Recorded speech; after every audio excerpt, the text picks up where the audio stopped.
안녕하세요. 하와이 깡시골 비갈랜드의 산골 아줌마 코나 조아입니다.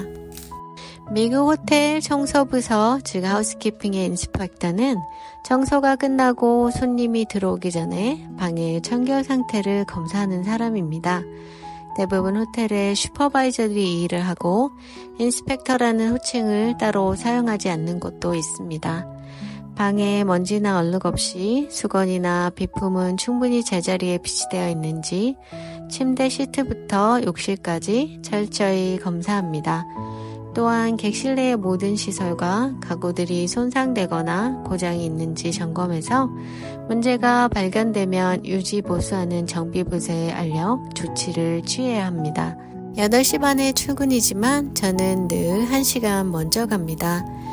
시작 전에 10분 정도 브리핑을 하는데 매니저는 전날 어떤 문제가 방에서 발견됐는지, 고객의 불만사항은 뭐였는지 등을 인스펙터가 직원들에게 알려주기를 바랍니다. 1분 남짓 짧은 시간이지만 일찍 출근해 인터넷을 검색하고 자료를 모아 브리핑 준비를 합니다. 가끔 브리핑 때 예측 불허의 질문을 해서 저를 당황시키고 고소하게 하루를 시작하려는 직원들이 있습니다. 물리적으로 힘든 건 조정하면 되지만 사람이 힘들게 하는 건 버티기가 힘듭니다. 청소하는 자리로 다시 돌아간다면 이미 그동안의 경력을 다 잃어서 다시 맨 밑에서 시작해야 하고, 이건 제가 자리 이동을 망설인 이유였고 지금은 다시 돌아갈 수 없는 명분이 되어 저를 인내하게 만들고 있습니다. 솔직히 제 건강을 위협하는 자학에 가까운 인내 대신 한번 들이받아 볼까 싶을 때도 있습니다. 하지만 세상 어딜 가나 또라이 질량 보전 법칙에 따라 지 중심적으로만 세상을 돌리는 또라이들이 있기 마련이고, 정상적인 사고방식을 벗어나는 그들을 좋은 사람 신두름이 있는 제가 이해하고 그냥 제끼기로 합니다. 때로는 손님의 불편사항을 듣고 적극적인 대응을 해줘야 할 때 영어가 엄청난 스트레스긴 하지만 그렇기에 긴장을 놓지 않습니다. 최선을 다하고 결과가 만족스러울 때는 그 사소하게 짝이 없는 일이 가슴을 뛰게 하기도 합니다. 현재 충실한 제게 흡족하기에 인정받기 위해 애를 쓰지도 인정받지 못해 서운하지도 않습니다. 우리는 모든 이에게 인정받을 수 없고 또 그럴 필요도 없습니다. 그래도 호랑이는 가죽을 남기고 과정은 일 잘하는 직원이라는 평판을 낳고 있습니다. 부족한 영어 대신 사사하는 노력은 다른 직원의 옹졸한 질투를 낳고 때론 저를 배제하거나 견제하기도 합니다. 그래도 격려하고 지지하는 세력이 더 많기에 버티는 게 이기는 거다 여린 마음을 단단하게 만들고, 그 덕에 적당히 필요한 처세술도 배웁니다. 호텔에서 저의 별명은 늘 미소 짓고 다닌다고 뷰티풀 스마일입니다. 웃는 얼굴에 침 못 뱉는다고 그 어떤 말보다 제 감정을 긍정적으로 보일 수 있게 해주고, 누군가의 해석 안 되는 긴 말에 썰렁한 농담에 크게 미소 짓고 짧게 대답해도 미소의 힘으로 대충 잘 넘어가 줍니다. 인스펙터는 방이 더럽다, 청소 상태가 불량하다라는 말을 쓰지 않습니다. 그냥 불일치하다라고 말합니다.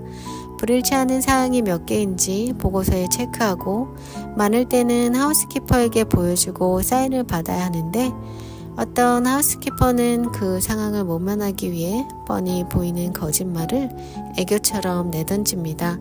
어떤 상황에서도 그들 앞에서 목소리를 높이거나 감정을 그대로 드러내지 않게 되어 있습니다. 안 그럼 탈이 나서 인사과나 노조에 불려가는 성가신 일이 생깁니다. 사실 저는 다혈질로 속에 어떤 생각과 감정이 있는지가 그대로 얼굴에 드러나는 하수라 화가 났는데 감정을 배제하고 조근조근 목소리를 낮추는 기술을 가진 고수가 되는 게 좀 험난하긴 합니다. 가끔 과한 일이 주어졌을 때 힘들기도 하지만 지나고 나서 자신감과 여유가 늘고 나면 조금씩 성장한 게 느껴집니다. 최선을 다했지만 제 힘으로 통제할 수 없는 요소는 진인사 대천명 하늘에 맡기고 그래도 안 되는 건 그만한 이유가 있다고 믿기에 있는 그대로의 나를 받아들입니다. 하와이 호텔은 극성수기인 12월부터 2월이 제일 바쁘고 미국 봄방학인 4월 초가 지나면 좀 한가해집니다. 이때 1년 결산을 하는 직원 전체 미팅을 하고 각 부서별로 지난 성과와 앞으로의 계획 등을 발표하게 됩니다. 형식적인 행사지만 제가 좀 차별화해 파워포인트를 이용해보자 제안했고 그동안의 자료를 기반으로 어떤 문제가 가장 많았는지 그 문제를 해결하기에 어떤 조치를 했고 그 결과는 어땠는지 전부 정리하고 수치화해서 그래프를 작성했습니다. 원래 매니저가 발표하기로 되어 있었는데 갑자기 너가 만들었으니 너가 발표해오라고 남들 보기에 하찮은 이분 남짓 그 몇 분을 위해 2주를 틈날 때마다 발표 연습으로 보냈습니다. 당일날 컴퓨터와 TV가 잘 연결되지 않아 모든 게 수포로 돌아갈 뻔했지만 그 짧은 발표가 끝났을 때 맨 앞에 총 지배인은 고개를 끄덕이고 있었고 제 매니저는 으쓱했으며 저를 골로 보내려 했던 부지배인은 박수를 치고 있었습니다. 준비한 대로 잘 되지 않을지 모른다는 생각에 불안하고 긴장해 잠도 잘 못 잤지만 센 척 대신 시작 전 솔직히 말해줬습니다. 이런 발표 처음이다. 그래서 많이 떨리는데 금방 끝나니까 졸지 말라고.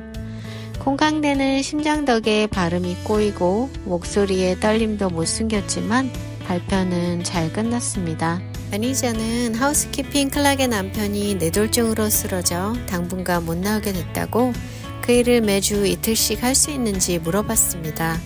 저녁에 일할 때 그 직원이 사무실 뒤에서 졸면 대신 그녀를 도와 했던 일이고 그래서 제가 처음 지원했던 일입니다. 이미 어깨너머로 호텔 시스템을 어떻게 다루는지 다 익혀서 하우스키퍼들의 스케줄 짜는 일은 어렵지 않게 할 수 있고 전화 받는 일이 난간히 예상되긴 하지만 지레 겁먹고 시도조차 안 했던 일이 습득하는 데 시간이 오래 걸리지 않는다는 걸 알게 됐으니 주저할 필요가 없습니다. 무슨 일을 해도 자신의 가치를 높이지 못하면 행복은 찾을 수 없는 것 같습니다. 이 일이 처음에 제가 원한 일도 좋아하는 일도 아니었지만 적어도 제 가치가 느껴지고 제 몫을 해내고 있으니 이제는 제가 잘하는 일이 되었습니다. 누구나 한 번 걷는 인생길, 바람같이 가는 세월은 보이지 않고 어차피 한 번뿐이라면 이제는 좋아하는 일이든 잘하는 일이든 제 마음이 편한 대로 향해서 가고 싶습니다. 세상에 자기 앞길 앓고 온 사람은 없고 앞길을 알 수 없기에 인생길에 불안을 느끼는 건 자연스러운 일입니다. 낑낑대며 힘든 것을 참아야 하는 순간도 지나고 꾸역꾸역 내 인생을 구겨했던 시간도 버티면서 살다 보니 여기까지 오게 됐고 이제는 웃으면서 즐겁게 살고 싶습니다. 마음가짐이 달라지면 나도 내 삶도 그 순간 달라집니다. 저희 매니저는 하우스키핑 부서 이사로 승진을 하고 부매니저가 그 자리에 지원을 할 거라고 그렇게 되면 부매니저 자리가 비게 될 거라 기뜸을 해줍니다. 발표 후 저에 대한 기대치가 과다하게 높아진 게 아닌지 싶습니다. 하늘을 많이 볼수록 행복한 사람이라는데 여기 하와이 빅아일랜드는 고층 빌딩이 없어서 하늘이 정말 잘 보입니다. 그래서 제가 행복한 사람이 될 확률이 더 높으니 이곳의 삶이 더 감사합니다. 자, 그럼 오늘도 반드시 행복하게 다 함께 고고고!